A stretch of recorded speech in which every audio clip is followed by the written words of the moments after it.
رات کے 2:30 بج رہے تھے جب حویلی کے اس پرتعیش کمرے کا بھاری لکڑی کا دروازہ دھیرے سے کھلا۔ کمرے میں مدھم روشنی پھیلی ہوئی تھی اور اے سی کی ٹھنڈک فضا میں ایک عجیب سا سکون پیدا کر رہی تھی۔ ارتضیٰ شاہ جب اندر داخل ہوا تو اس کی نظر سب سے پہلے بیڈ پر پڑی جہاں آتشیں گہری نیند سو رہی تھی۔ وہ تھکن سے اس قدر نڈھال تھی کہ اسے ارتضیٰ کے آنے کا پتہ تک نہ چلا۔ اس کے ماتھے پر بکھری لٹیں اور بند آنکھیں اس کی معصومیت کی گواہی دے رہی تھیں۔ آج ان کی شادی کی پہلی رات تھی، مگر یہ شادی کسی خواب جیسی ہرگز نہ تھی۔ ارتضیٰ کے لیے یہ رات کسی بھاری بوجھ سے کم نہیں تھی۔ وہ ابھی چند دن پہلے ہی امریکہ سے ایک کامیاب زندگی چھوڑ کر پاکستان لوٹا تھا، جہاں اس کا ایک مستقبل تھا، ایک پہچان تھی اور شاید کسی سے کیا ہوا ایک وعدہ بھی۔ اس نے کبھی خواب میں بھی نہیں سوچا تھا کہ وہ پاکستان آتے ہی ایک ایسے رشتے میں بندھ جائے گا جس کا اس نے تصور تک نہ کیا تھا۔ ارتضیٰ نے کوفت سے اپنی ٹائی ڈھیلی کی اور بیڈ کے قریب آ کر اس لڑکی کو گھورنے لگا جس سے اس کا تعلق محض سلام دعا کا تھا اور اسے جانتا ہی کتنا تھا، بس اتنا کہ وہ اس کے تایا کی بیٹی تھی جو ہمیشہ نظریں جھکا کر چلتی تھی اور کبھی غلطی سے آمنا سامنا ہو جاتا تو دھیمی آواز میں سلام کر کے گزر جاتی۔ ارتضیٰ ایک گہرا سانس لے کر واش روم کی طرف بڑھ گیا۔ وہ ذہنی طور پر اس قدر تھکا ہوا تھا کہ اسے اس وقت صرف ایک گرم شاور کی ضرورت تھی۔ جب شاور سے پانی گرنے کی مسلسل آواز آئی تو اس کی آواز نے آتشیں کی کچی نیند کو جھٹکے سے توڑ دیا۔ وہ ہڑبڑا کر اٹھ بیٹھی۔ اس کا دل تیزی سے دھڑک رہا تھا۔ کمرے کے اجنبی ماحول اور پانی کی آواز نے اسے فوراً یاد دلایا کہ اب اس کی زندگی بدل چکی ہے۔ ارتضیٰ بھائی نہیں، اب وہ میرے شوہر ہیں۔ اس نے خود کو کلامی کی۔ اسے خود پر غصہ آیا کہ اتنی بڑی پریشانی اور غیر یقینی صورتحال میں اسے نیند کیسے آ گئی۔ اسے اپنی دادی کی بات یاد آئی جو ہمیشہ کہتی تھی کہ آتشیں نیند کے معاملے میں بہت کچی ہے، کہیں بھی سو جاتی ہے۔ آتشیں بیڈ پر سمٹ کر بیٹھ گئی۔ وہ ارتضیٰ کا سامنا کرنے سے کترا رہی تھی۔ وہ ایک ایسا انسان تھا جو برسوں بعد امریکہ سے لوٹا تھا اور آتشیں کے لیے وہ بالکل ایک اجنبی جیسا تھا۔ جب واش روم کا دروازہ کھلا اور ارتضیٰ تولیے سے بال خشک کرتا ہوا باہر نکلا تو آتشیں کا سانس گویا حلق میں اٹک گیا۔ ارتضیٰ نے اسے جاگتا ہوا دیکھ کر ایک لمحے کے لیے چونکا، پھر اس کے چہرے پر وہی پرانی سنجیدگی آ گئی۔ السلام علیکم۔ آتشیں نے بمشکل اپنے لبوں کو حرکت دی۔ اس کی آواز کانپ رہی تھی۔ وعلیکم السلام۔ ارتضیٰ کا لہجہ سپاٹ اور سرد تھا۔ وہ سامنے پڑی کرسی پر آ بیٹھا اور اپنی گہری نظریں آتشیں پر جما دیں۔ کمرے میں ایک ایسی خاموشی چھا گئی جو لفظوں سے زیادہ تکلیف دہ تھی۔ تم کپڑے بدل لو اپنے۔ ارتضیٰ نے آخر کار خاموشی توڑ دی۔ آتشیں ساکت بیٹھی رہی۔ اسے سمجھ نہیں آ رہا تھا کہ وہ اٹھے یا وہیں بیٹھی رہے۔ یہ صورتحال اس کے لیے کس قدر تکلیف دہ تھی۔ ارتضیٰ نے ایک طویل سانس لیا اور بولنا شروع کیا۔ دیکھو آتشیں، جو کچھ بھی ہوا وہ بہت اچانک تھا۔ میں جانتا ہوں کہ تم بھی اس شادی کے لیے تیار نہیں تھی اور میں بھی نہیں۔ میں نے کبھی تمہیں اس نظر سے نہیں دیکھا تھا۔ امریکہ میں میری ایک زندگی تھی، کسی سے میرا وعدہ تھا، ایک کمٹمنٹ تھی جو میں وہاں چھوڑ کر آیا ہوں۔ یہاں جو کچھ بھی تماشا ہوا اس کی وجہ سے مجھے یہ قدم اٹھانا پڑا۔ آتشیں پتھر کی مورت بنی سنتی رہی۔ ارتضیٰ کے ایک ایک لفظ نے اس کے دل پر نشتر کا کام کیا۔ میں اپنی ذمہ داریاں نبھانا جانتا ہوں، ارتضیٰ نے جاری رکھا۔ تم میری بیوی ہو، میں تمہاری ہر ضرورت کا خیال رکھوں گا، تمہیں کوئی تکلیف نہیں ہونے دوں گا، مگر تم مجھ سے اس سے زیادہ کسی اور چیز کی امید مت رکھنا۔ تم میرے لیے محض ایک اضافی ذمہ داری ہو جسے مجھے مرتے دم تک نبھانا ہے۔ تم دونوں کے ساتھ جو ہوا وہ اچھا نہیں ہوا، پر اب ہمیں اسی حقیقت کے ساتھ جینا ہوگا۔ عاتشہ کا جی چاہا کہ وہ چیخ کر کہے، میرے خوابوں کا کیا، میری مرضی کا کیا، مگر اس کے پاس الفاظ نہیں تھے۔ وہ جانتی تھی کہ ارتضیٰ اس کے لیے ایک ڈھال بن کر سامنے آیا تھا جب سب نے اس سے پیٹ پھیر لی تھی۔ وہ اس کا احسان مند تو تھی، مگر ایک عورت ہونے کے ناطے وہ ٹوٹ کر بکھر رہی تھی۔ ارتضیٰ اسے گڈ نائٹ بول کر رخ موڑ کر سو چکا تھا، مگر عاتشہ کی آنکھوں سے نیند کوسوں دور تھی۔ اسے لگ رہا تھا کہ اس نے اپنی زندگی کی سب سے بڑی قربانی دے دی ہے اور اب اسے ساری زندگی اسی خاموش قربانی کے سائے میں گزارنی ہوگی۔ وہ وہیں بیڈ پر بیٹھے بیٹھے روتے روتے کب دوبارہ سو گئی، اسے پتہ بھی نہ چلا۔ کمرے میں پھیلی خاموشی عاتشہ کے وجود کو ڈس رہی تھی۔ ارتضیٰ کے کہے ہوئے لفظ اضافی ذمہ داری اس کے کانوں میں ہتھوڑوں کی طرح بج رہے تھے۔ وہ وہیں بیٹھ کے ایک کونے میں سمٹی ہوئی ماضی کی ان گلیوں میں بھٹکنے لگی جہاں سے یہ سب شروع ہوا تھا۔ 2 ہفتے پہلے نیو یارک کا JFK ایئرپورٹ مسافروں سے کھچا کھچ بھرا ہوا تھا۔ ارتضیٰ شاہ اپنی 2 سالہ ڈگری مکمل کرنے کے بعد پاکستان واپسی کے لیے تیار کھڑا تھا۔ اس کے چہرے پر ایک فاتحانہ مسکراہٹ تھی، مگر دل کے ایک کونے میں وہ وعدہ بھی تھا جو وہ وہاں اپنی ایک دوست الینا سے کر کے آیا تھا کہ وہ جلد ہی گھر والوں کو منا کر اسے لینے واپس آئے گا۔ ارتضیٰ نے کسی کو نہیں بتایا تھا کہ وہ آج واپس آ رہا ہے۔ وہ سب کو سرپرائز دینا چاہتا تھا۔ جب وہ ایئرپورٹ سے باہر نکلا تو کراچی کی وہی جانی پہچانی ہوا نے اس کا استقبال کیا۔ کیب کروا کر وہ جب اپنی عظیم الشان حویلی حسن ہاؤس کے سامنے پہنچا تو وہ حیران رہ گیا۔ پوری حویلی دلہن کی طرح سجی ہوئی تھی، رنگ برنگی روشنیاں لگی تھیں اور مہمانوں کی گہما گہمی عروج پر تھی۔ ارتضیٰ کا سامان اٹھائے جب وہ اندر داخل ہوا تو سب سے پہلے اس کی ماں تسنیم بیگم کی نظر اس پر پڑی۔ وہ حیرت سے بت بن گئی، پھر جھپٹ کر اسے گلے لگا لیا۔ میرا بیٹا آ گیا، میرا ارتضیٰ آ گیا۔ ان کی آواز پر دادو، دایا، ابو اور حویلی کے باقی لوگ بھی دوڑے چلے آئے۔ ہر طرف خوشی کی لہر دوڑ گئی۔ یہ سب کیا ہو رہا ہے ڈیڈ؟ ارتضیٰ نے اپنے والد حسن سے گلے ملتے ہوئے حویلی کی سجاوٹ کی طرف اشارہ کیا۔ بیٹا، کل عاتشہ کی مہندی ہے۔ دادو نے اس کے سر پر پیار دیا اور اسے اپنے پاس بٹھایا۔ کون عاتشہ؟ ارتضیٰ نے نادستانگی میں پوچھا۔ اسے یاد ہی نہیں تھا کہ اس کے تایا کی وہ چھوٹی سی بیٹی اب اتنی بڑی ہو گئی ہے کہ اس کی شادی ہو رہی ہے۔ ارے توبہ ہے تیری یادداشت پر، تیرے چھوٹے چچا کی بیٹی باہر جا کر سب بھول گیا۔ دادو نے ہلکی سی چپت رسید کی۔ ارتضیٰ کو واقعی عاتشہ کا چہرہ بھی ٹھیک سے یاد نہیں تھا۔ وہ جب یہاں تھا تب بھی عاتشہ بہت کم سامنے آتی تھی اور کبھی فون پر بھی کسی نے اس کا ذکر نہیں کیا تھا۔ ارتضیٰ تھکن کا بہانہ کر کے اپنے کمرے میں چلا گیا، مگر اس کے ذہن میں بار بار یہ سوال اٹھ رہا تھا کہ عاتشہ کی شادی اتنی جلدی کس سے ہو رہی ہے؟ 3 گھنٹے کی بھرپور نیند کے بعد جب وہ فریش ہو کر نیچے آیا تو لاؤنج میں باتیں کرنے کی آوازیں آ رہی تھیں۔ وہ جیسے ہی وہاں داخل ہوا سب اچانک خاموش ہو گئے۔ کیا ہوا؟ سب چپ کیوں ہو گئے؟ ارتضیٰ نے کرسی کھینچی اور اپنے باپ کے پاس بیٹھ گیا۔ تسنیم بیگم نے بات گھماتے ہوئے پوچھا۔ کچھ نہیں بیٹا، بس ایسے ہی۔ تمہاری تھکن اتری؟ ارتضیٰ نے سر ہلایا اور کافی کی فرمائش کی۔ تسنیم بیگم نے زور سے آواز دی، عاتشہ بیٹا، ارتضیٰ کے لیے کپ کافی بنا لاؤ۔ کچھ ہی دیر میں ایک دبلی پتلی معصوم سی لڑکی لاؤنج میں داخل ہوئی۔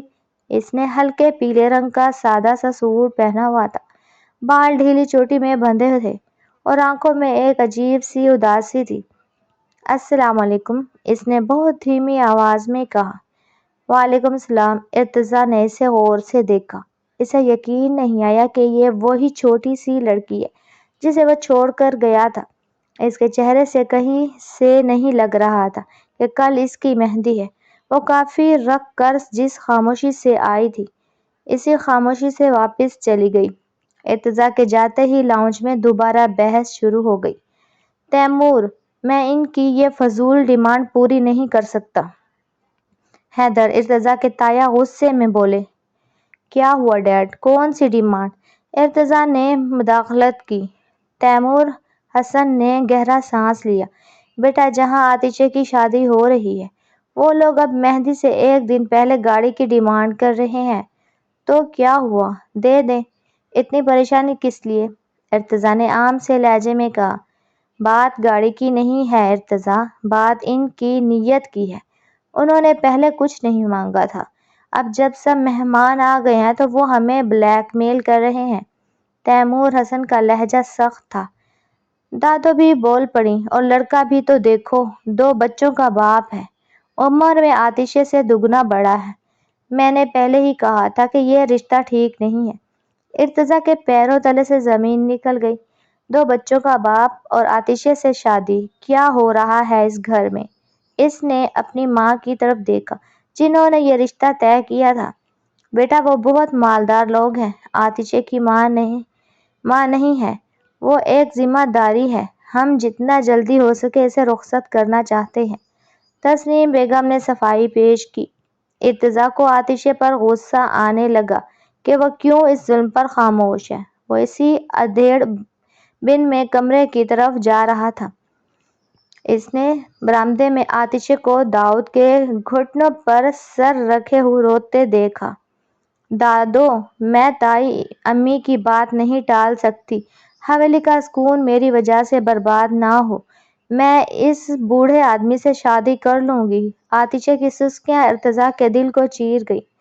وہ صرف 19 سال کی تھی، اس کے سامنے اس کی پوری زندگی پڑی تھی، مگر وہ اپنے تایا اور تائی کے احسانات تلے دبی ہوئی خود کو قربان کرنے کے لیے تیار تھی۔ ارتضیٰ وہیں رک گیا۔ اس کے اندر کا انسان تڑپ اٹھا تھا۔ وہ جس معاشرے سے آیا تھا وہاں ایسی ناانصافی پر خاموش رہنا اسے نہیں سکھایا گیا تھا۔ اس نے مٹھیاں بھیج لیں۔ اسے احساس ہوا کہ عاتشہ اس حویلی میں کتنی تنہا اور مجبور ہے۔ مہندی کی تقریب کا آغاز ہو چکا تھا۔ حویلی کا لان رنگ برنگی روشنیوں اور مہمانوں کے قہقہوں سے گونج رہا تھا، مگر اس چمک دمک کے پیچھے ایک کالی گھٹن چھپی ہوئی تھی۔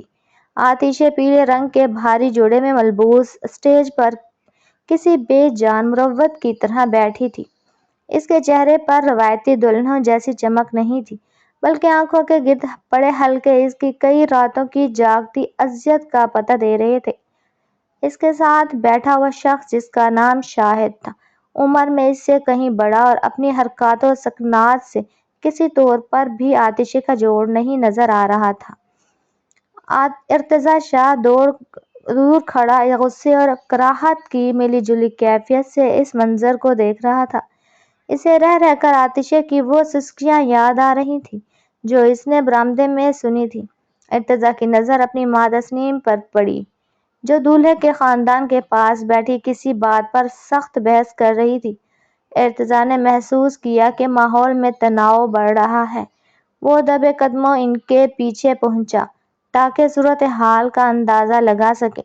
دیکھیں تسنیم باجی، ہم نے پہلے ہی کہہ دیا تھا کہ نکاح سے پہلے ہمیں اس مکان کے کاغذات چاہئیں جو عاتشہ کے نام ہیں، شاہد کی ماں نے زہریلے لہجے میں کہا۔ تسنیم بیگم کا پلو سنبھالتے ہوئے ہاتھ لرز رہے تھے۔ مگر یہ کیسے ممکن ہے؟ نکاح کا وقت ہو رہا ہے، مہمان بیٹھے ہیں، آپ اس وقت یہ سب کیسے کہہ سکتی ہیں؟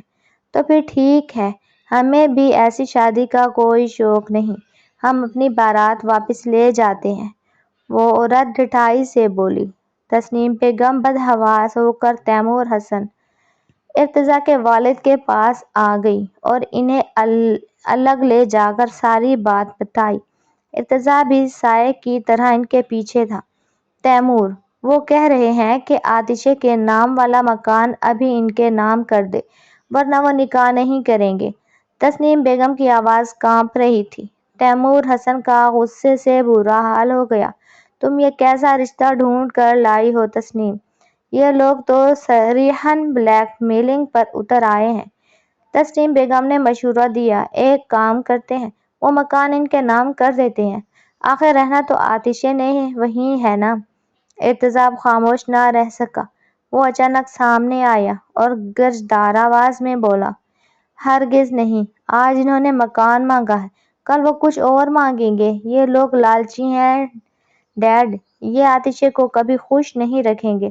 تسنیم بیگم نے اسے جھڑکا، ارتضیٰ تم خاموش رہو، تمہیں ان معاملات کا پتہ نہیں ہے، خاندان کی عزت کا سوال ہے۔ کون سی عزت ممی، جو ان جیسے گھٹیا لوگوں کے سامنے جھکنے سے بچ جائے گی؟ ارتضیٰ کا لہجہ فیصلہ کن تھا۔ تیمور حسن نے گہرا سانس لیا اور لڑکے والوں کے پاس جا کر صاف کہہ دیا، ہم مزید کوئی ڈیمانڈ پوری نہیں کریں گے، نکاح کرنا ہے تو کریں ورنہ آپ جا سکتے ہیں۔ شاہد کی ماں نے اسٹیج پر کھڑے ہو کر شور مچا دیا، اچھا تو اتنی زبان چلنے لگی آپ لوگوں کی؟ ارے یہ تو میرے بیٹے کی شرافت تھی جو ایک یتیم اور بن ماں باپ کی بیٹی کا ہاتھ تھامنے آ گیا، ورنہ ایسی لڑکی کو کون پوچھتا ہے؟ اس کی بات سن کر پورے ہال میں سناٹا چھا گیا۔ آتشیں نے تڑپ کر نظریں اٹھائیں، اس کی آنکھوں سے آنسو ٹوٹ کر گالوں پر بہنے لگے۔ وہ عورت زہر اگلتی رہی، پتہ نہیں کون سے عیب چھپانے کے لیے تڑپ رہی تھی۔ تسنیم باجی کے میرے بیٹے کے پیچھے ہی پڑ گئی، اگر اتنی ہی پاک دامن ہے تمہاری بھتیجی تو اپنے بیٹے سے کیوں نہیں بیاہ دیتے، ہمارا وقت کیوں برباد کیا؟ اس جملے نے جیسے حویلی کی بنیادیں ہلا دیں۔ تیمور حسن نے ایک نظر ارتضیٰ کو دیکھا اور پھر سامنے بیٹھی اس معصوم لرزتی ہوئی لڑکی کو جس کا تماشا سرعام بنایا جا رہا تھا۔ تیمور حسن نے بلند آواز میں کہا، آپ لوگ ابھی اور اسی وقت یہاں سے دفع ہو جائیں، کیونکہ میری بیٹی اب اس گھر سے رخصت نہیں ہوگی بلکہ وہ اس حویلی کی بہو بنے گی۔ ارتضیٰ کا دل ایک لمحے کے لیے دھڑکنا بھول گیا، مگر اسے اپنے باپ کے لہجے میں چھپی اذیت اور غیرت کا احساس تھا۔ وہ جانتا تھا کہ اگر اس وقت اس نے انکار کیا تو آتشیں جی نہیں پائے گی۔ کچھ ہی دیر میں نکاح خواہ کو بلایا گیا۔ جہاں چند لمحے پہلے لڑائی ہو رہی تھی، وہاں اب ایک خاموش اور بوجھل نکاح کی تقریب شروع ہو گئی۔ آتشیں بنت محمد عصمت حسن، کیا آپ کو ارتضیٰ شاہ ول تیمور حسن 10 لاکھ روپے حق مہر کے عوض نکاح قبول ہے؟ آتشیں کے حلق میں کانٹے چبھ رہے تھے، اسے لگا جیسے وہ کوئی انسان نہیں، کوئی مال و اسباب ہے جسے ایک نے ٹھکرا دیا تو دوسرے کے حوالے کر دیا گیا، مگر اس کے پاس قبول ہے کہنے کے سوا کوئی راستہ نہیں تھا۔ اس نے روتے ہوئے نکاح نامے پر دستخط کر دیے۔ ارتضیٰ نے جب قلم اٹھایا تو اس کے ہاتھ ایک پل کے لیے لرزے۔ اسے علینا کا چہرہ یاد آیا، مگر پھر اس نے سامنے بیٹھی اس لڑکی کو دیکھا جس کی زندگی کا چراغ بجھنے والا تھا۔ اس نے ایک گہرا سانس لیا اور مضبوطی سے دستخط کر دیے۔ نکاح مکمل ہوا، مبارکباد دی گئی، مگر فضا میں خوشی نہیں، ایک عجیب سا سوگ تھا۔ تسنیم بیگم نے نفرت بھری نظروں سے آتشیں کو دیکھا جس سے جان چھڑانے کے لیے انہوں نے یہ سارا کھیل کھیلا تھا، اب وہ ہمیشہ کے لیے ان کے سامنے رہنے والی تھی۔ جب رات کے 2:30 بجے ارتضیٰ کمرے میں داخل ہوا تو آتشیں سو چکی تھی۔ ارتضیٰ نے اسے گھورتے ہوئے سوچا، اب کیا ہوگا؟ وہ اس لڑکی کو کبھی اپنی بیوی تسلیم نہیں کر سکتا تھا، مگر وہ اس کا محافظ بننے کا وعدہ کر چکا تھا۔ اس نے واش روم کا رخ کیا تاکہ پانی کی دھار میں اپنی الجھنوں کو بہا سکے۔ شادی کی پہلی رات کسی بھی لڑکی کے لیے خوابوں جیسی ہوتی ہے، مگر آتشیں کے لیے یہ صبح کسی امتحان سے کم نہ تھی۔ جب اس کی آنکھ کھلی تو کمرے میں سورج کی روشنی پھیل چکی تھی۔ اس نے گھبرا کر پہلو بدلا تو دیکھا کہ ارتضیٰ کا بستر خالی تھا، وہ شاید کب کا اٹھ کر جا چکا تھا۔ آتشیں نے اپنے ہاتھوں کی طرف دیکھا جہاں مہندی کا رنگ اب گہرا ہو چکا تھا، مگر اسے اس رنگ میں خوشی نہیں بلکہ ایک بوجھ محسوس ہو رہا تھا۔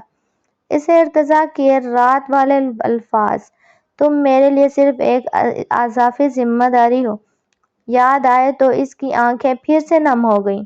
وہ ہمت کر کے اٹھی اور تیار ہونے لگی۔ آئینے میں اپنا عکس دیکھتے ہوئے اسے لگا کہ وہ آتشیں نہیں رہی جو چند دن پہلے تک اپنے چھوٹے سے جہان میں خوش تھی۔ اب وہ ارتضیٰ شاہ کی بیوی تھی، ایک ایسے انسان کی جس کا دل کہیں اور اٹکا ہوا تھا۔ وہ ابھی بال سنوار رہی تھی کہ دروازے پر دستک ہوئی۔ ارتضیٰ اندر داخل ہوا۔ اس کے ہاتھ میں کافی کا مگ تھا اور چہرے پر وہ اسپاٹ تاثرات۔ تیار ہو جاؤ، نیچے سب ناشتے کی میز پر تمہارا انتظار کر رہے ہیں، اس نے سرسری سے انداز میں کہا۔ آتشیں نے دھیرے سے پوچھا، کیا میں ناشتہ یہیں کمرے میں کر سکتی ہوں؟ میں نیچے نہیں جانا چاہتی۔ اس کی آواز میں خوف واضح تھا۔ ارتضیٰ نے اسے ایک لمحے کے لیے غور سے دیکھا۔ شاید اسے اس کی بے بسی پر ترس آ گیا، مگر اس نے سختی سے جواب دیا، کب تک کمرے میں چھپی رہو گی؟ تمہیں سب کا سامنا کرنا پڑے گا۔ ویسے بھی دادی نے خاص طور پر تمہیں بلایا ہے۔ وہ اتنا کہہ کر باہر نکل گیا۔ آتشیں بوجھل قدموں سے نیچے لاؤنج کی طرف بڑھی۔ جیسے ہی وہ سیڑھیاں اتر کر ڈائننگ ہال میں پہنچی، وہاں موجود باتوں کا شور یکدم تھم گیا۔ تسنیم بیگم، ارتضیٰ کی ماں نے اسے زہریلی نظروں سے دیکھا اور رخ موڑ لیا۔ ارتضیٰ کے والد تیمور حسن نے اسے دیکھ کر مسکرانے کی کوشش کی، مگر ان کے چہرے پر بھی پچھلی رات کا تناؤ موجود تھا۔ آؤ بیٹی، یہاں میرے پاس بیٹھو۔ دادو نے اسے اپنے پاس بلایا اور محبت سے اس کے سر پر ہاتھ رکھا۔ آتشیں خاموشی سے ارتضیٰ کے برابر والی کرسی پر بیٹھ گئی۔ پورے ناشتے کے دوران عجیب سی گھٹن تھی۔ تسنیم بیگم نے خاموشی توڑی۔ تیمور، اب ارتضیٰ کی واپسی میں صرف 2 ہفتے رہ گئے ہیں۔ اس نے امریکہ واپس جانا ہے، وہاں اس کا کام ہے، اس کی زندگی ہے۔ آپ نے ایک جذباتی فیصلے میں اس کا مستقبل داؤ پر لگا دیا ہے۔ تیمور حسن نے ناشتہ کرتے ہوئے جواب دیا۔ تسنیم، ارتضیٰ اب اکیلا نہیں جائے گا۔ آتشیں اس کی بیوی ہے، وہ بھی اس کے ساتھ جائے گی۔ یہ سن کر تسنیم بیگم نے طنزیہ قہقہ لگایا۔ ساتھ جائے گی؟ کس حیثیت میں؟ کیا ارتضیٰ اسے وہاں کی سوسائٹی میں متعارف کروا سکے گا؟ یہ معصوم سی لڑکی وہاں کے طور طریقے جانتی ہے؟ ارتضیٰ نے اپنا مگ زور سے میز پر رکھا، جس سے آتشیں اچھل پڑی۔ ممی پلیز، یہ بحث بند کریں۔ میں نے آپ سے پہلے ہی کہہ دیا تھا کہ میں نے یہ نکاح بابا کی عزت کے لیے کیا ہے۔ میں آتشیں کو ساتھ لے جاؤں گا یا نہیں، یہ میرا فیصلہ ہوگا۔ فی الحال میں صرف یہ جانتا ہوں کہ اسے اس گھر میں عزت ملنی چاہیے۔ ارتضیٰ کا لہجہ اتنا سخت تھا کہ تسنیم بیگم خاموش ہو گئی، مگر ان کی آنکھوں میں آتشیں کے لیے نفرت مزید بڑھ گئی۔ ناشتے کے بعد ارتضیٰ لاؤنج میں ٹہل رہا تھا جب آتشیں اس کے پاس آئی۔ اس کا دل دھڑک رہا تھا، مگر وہ اپنی بات کہنا چاہتی تھی۔ ارتضیٰ شاہ، اس نے اسے پکارا تو ارتضیٰ رک گیا۔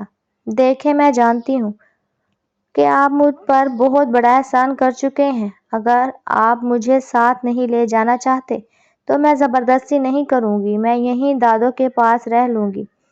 آتشیں نے ہمت جمع کر کے کہا۔ ارتضیٰ اس کے قریب آیا اور اس کی آنکھوں میں جھانکا۔ احسان؟ تمہیں لگتا ہے کہ یہ احسان ہے؟ آتشیں، میں نے تمہاری زندگی برباد کر دی ہے۔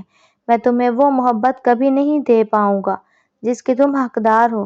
تم میرے لیے صرف ایک ایسی گرہ ہو جسے میں کھول نہیں سکتا اور توڑنا نہیں چاہتا۔ تم بس خاموش رہو، میں جو کر رہا ہوں وہ تمہارے بھلے کے لیے۔ وہ چلا گیا، مگر آتشیں وہیں کھڑی رہ گئی۔ اسے سمجھ نہیں آ رہا تھا کہ وہ ارتضیٰ کی فکر پر خوش ہو یا اس کی بے رخی پر روئے۔ اسے لگ رہا تھا کہ وہ ایک ایسے سمندر میں ہے جہاں لہریں اسے کسی بھی سمت بہا کر لے جا سکتی ہیں۔ دوسری طرف تسنیم بیگم فون پر کسی سے بات کر رہی تھی۔ علینا، تم فکر مت کرو، ارتضیٰ صرف تمہارا ہے۔ میں اس لڑکی کو اس گھر سے نکال کر دم لوں گی۔ سازشوں کے جال بننا شروع ہو چکے تھے اور آتشیں ان سب سے بے خبر صرف ارتضیٰ کی اسی چھوٹی سی نرمی کو اپنی جینے کی وجہ بنا رہی تھی، جو اسے کبھی کبھار اس کے لہجے میں محسوس ہوتی تھی۔ رات کو جب ارتضیٰ کمرے میں آیا تو اس نے دیکھا کہ عاتشہ جائے نماز پر بیٹھی دعا مانگ رہی تھی۔ اس کی سسکیاں کمرے میں گونج رہی تھیں۔ ارتضیٰ کا ہاتھ دروازے کے ہینڈل پر رک گیا۔ اسے پہلی بار احساس ہوا کہ وہ جس لڑکی کو اضافی ذمہ داری سمجھ رہا ہے وہ دراصل ایک زندہ جاوید انسان ہے جس کے اپنے دکھ اور اپنے درد ہیں۔ حویلی کے در و دیوار میں خاموش جنگ جاری تھی۔ ارتضیٰ شاہ کی واپسی میں اب صرف چند دن باقی تھے اور یہ چند دن عاتشہ کے لیے کسی قیامت سے کم نہ تھے۔ وہ ہر گزرتے لمحے کے ساتھ خود کو ایک ایسے بند گلی میں محسوس کر رہی تھی جہاں سے واپسی کا کوئی راستہ نہیں تھا۔ ارتضیٰ کا رویہ اب بھی ویسا ہی تھا، سرد، سنجیدہ اور رسمی، اور وہ اس کا خیال تو رکھتا تھا، اس کی ضرورتیں پوری کرتا تھا، مگر اس کی روح تک پہنچنے کی کبھی کوشش نہیں کی۔ ایک شام جب ارتضیٰ اپنے کمرے میں پیکنگ کر رہا تھا، اس کا فون مسلسل بجنے لگا۔ اسکرین پر علینا کا نام چمک رہا تھا۔ ارتضیٰ نے ایک نظر عاتشہ پر ڈالی جو صوفے پر بیٹھی کوئی کتاب پڑھنے کی ناکام کوشش کر رہی تھی، اور پھر فون اٹھا کر برآمدے میں چلا گیا۔ عاتشہ کا دل زور سے دھڑکا۔ وہ جانتی تھی کہ یہ وہی لڑکی ہے جس سے ارتضیٰ محبت کرتا ہے، جس کا ذکر اس نے شادی کی پہلی رات کیا تھا۔ برآمدے سے ارتضیٰ کی دھیمی مگر پریشان آواز آ رہی تھی، علینا، میں تمہیں سب سمجھا چکا ہوں، حالات ایسے نہیں تھے کہ میں انکار کر پاتا، تم بس تھوڑا صبر کرو، میں واپس آ کر بات کروں گا۔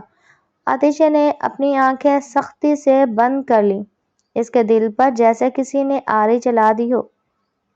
اسے لگا کہ وہ اس رشتے میں ایک تیسرا فریق ہے جس کی موجودگی کسی کو بھی خوشی نہیں دے رہی۔